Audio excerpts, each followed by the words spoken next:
welcome. This is a short drum lesson. We're going to take the humble old paradiddle, put it into sextuplets and create something really quirky and interesting. We're going to start simple on the pad, then we're going to take it to the kit to create kind of fun sounding drum feel.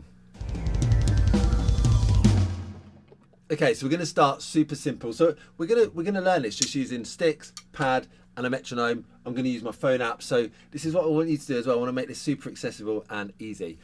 And you can grab the full notation below this as a link to it. So you can go and practice this at the drum kit, because we're actually going to take it to the kit and turn it into a fill in a minute, okay? So first up, we're going to take the standard old paradiddle and let's see, this is 50 BPM.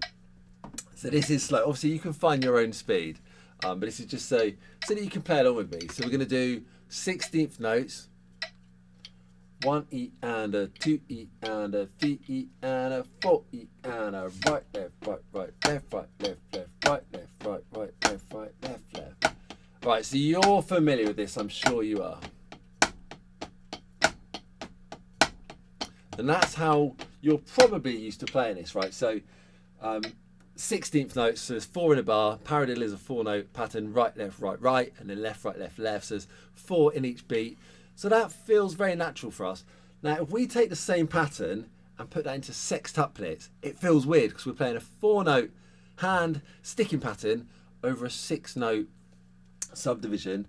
So sextuplets, 16th note triplets basically. So there's 3 notes in each 8th note. So this is slow, 50 BPM slow, right? That's a challenge in itself to play at this speed. But there's your 8th notes, 1 and 2. And so we fill sextuplets as 1 triplet and triplet, 2 triplet and triplet, digga, digga, digga, digga. Now that's easy enough if we play singles. You know, you're probably comfortable with that. 1 triplet and triplet, 3 triplet and triplet, 3 triplet and triplet, 4 triplet and triplet, 1, 2, and 3 triplet and triplet, 4 triplet and yeah. You're pretty comfortable with that. But now, as you can see on the notation, we're going to play this as a paradiddle. So that 4-note phrasing feels weird. It's going to feel weird. This is the hardest bit of this whole exercise.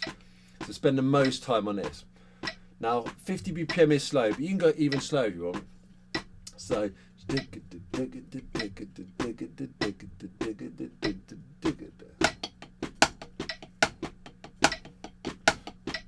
and I'm accenting the beginning of each paradiddle. Right, left, right, right, left, right, left, left, right, left, right, right, left, right, left, left, right, left, right, right, left, right, left, left, right, left, right, right, left, right, left, left, right, left, right, right, left, right, left, left, right, left, right.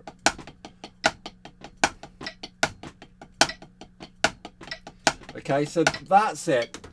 It's a bit rough and ready. Oh, that was actually 49 BPM, even harder. So, you know, that was kind of loose. Now, if you find it easier, you could actually double that speed to 100, right?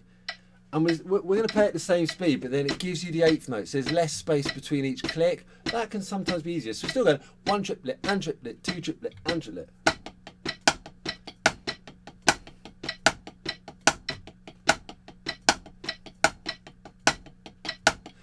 You know, so I can feel I'm a bit tighter with the time in there.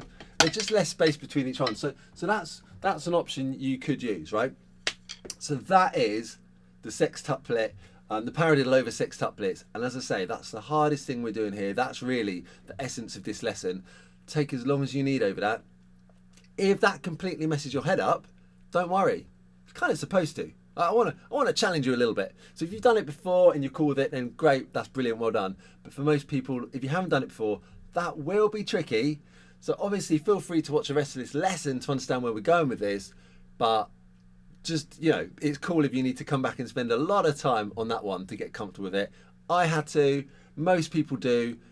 That doesn't mean you're rubbish at the drums, it just means you're a human being, so that's cool. But let's move on to the next stage, because that's what we've got to do, we've got to progress. So we're moving on to line 3 now, exercise 3, and that's simply going to take the first one we did, 16th notes, and the second one we did, sextuplets, and put them together. So I tell you, I'm going to keep it on 100 BPM in a minute. It's really 50 BPM doubled. So these are the 8th notes, right?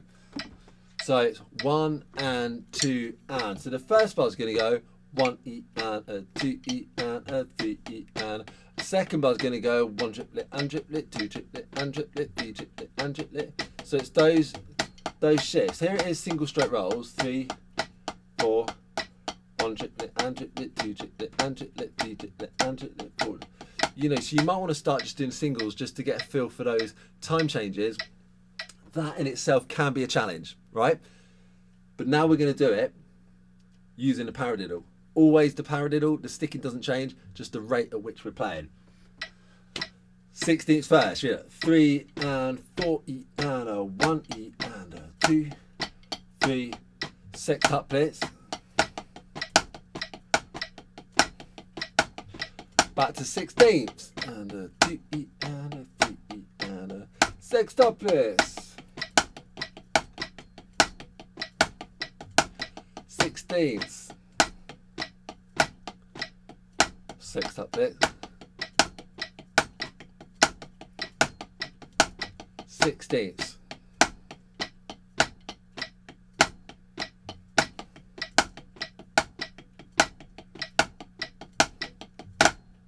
Okay, cool. So if you haven't done it before, like I say, that's pretty tricky. Once you get comfortable with that, we can have fun with this. We can create some really quirky stuff. So I want to now take that to the drum kit. So in the first example we're going to do on the kit, we're going to just play the exact same sextuplet pattern we just did, right?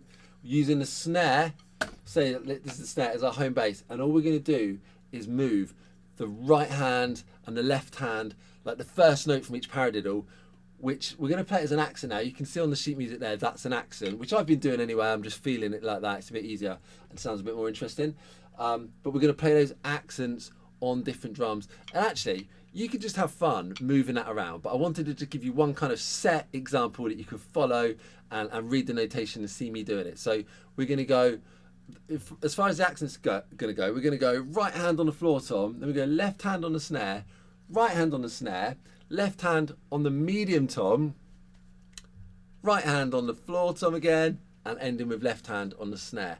Now I know that might sound complicated, but hopefully if you can see the sheet music there, that makes a bit of sense. And now I'm going to play it to you slowly, okay? So just follow it along. There's no point even trying to orchestrate a pattern on the drums until you've got it down with the timing and you know, you've got the idea pretty solid on a pad, right? But if you're ready for it, let's check it out slowly on the kit.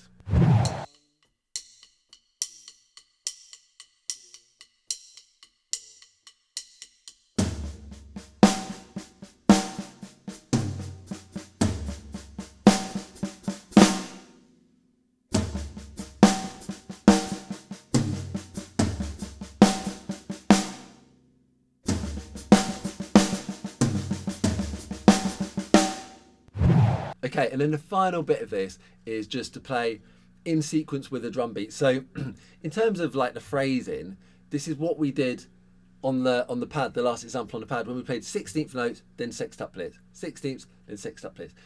We're kind of doing the same change, but we're going from 8th notes to sextuplets now. So we're going to play a standard rock beat, you know, 1 and 2 and 3 and 4 and then and do the sextuplet feel that we just saw on the kit.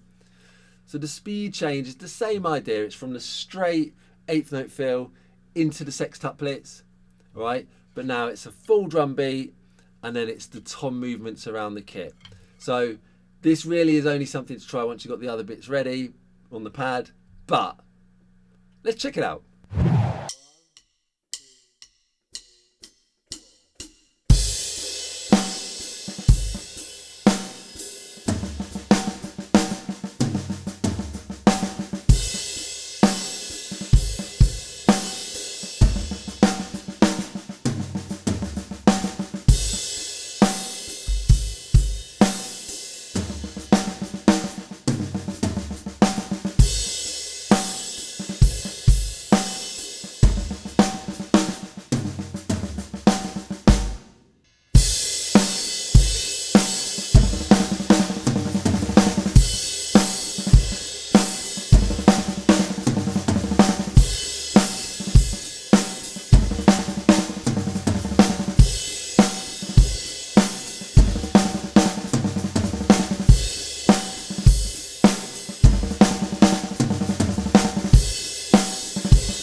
All right, I hope you enjoyed that. It's just a bit of fun.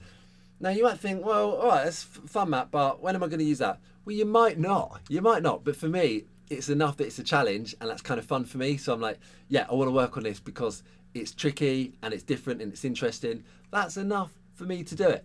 But I do believe that you can use these things. So once you've got the concept down, you can start moving it around the kit. You just find musical ways you can use these ideas. You just do. It's just like any language. If you're speaking, you don't know you're going to use certain words until you've learnt the words. And then you're in a situation, in a conversation, and you find words are coming out to express the message you're trying to convey. And you can only use those words and express yourself in that way because you've learnt that bit of the language, right? So for me, all this stuff is usable. There's a time, there's a place for it.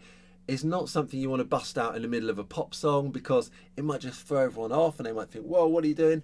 But it could be a cool intro you write with your band. You know, you could start with some sort of sextuplet, paradiddle over sextuplet type weird rhythm, and the guitars are following that phrase in, and it sets up this kind of illusion. A rhythmic illusion is like the book that Gavin Harrison, he calls them in his book, Rhythmic Illusions, right? That's an awesome book. So it might create that rhythmic illusion, and then when you kick into the normal 4/4 beat, the listener's like, whoa, what just happened? That was really quirky. I didn't expect that to happen. So there will be ways to use this. But for me, just it's a fun challenge, that's enough, right? So have a play of it. Like I've already kind of said a few times, get comfortable on the simple pad, metronome and sticks. Just spend the time there, and only when you're comfortable with that, bring it to the kit, and it can open up ideas for you. Alright guys, I hope you enjoyed this. Hit subscribe so you keep up to date with the new videos, and check out this other video right now to improve your drumming.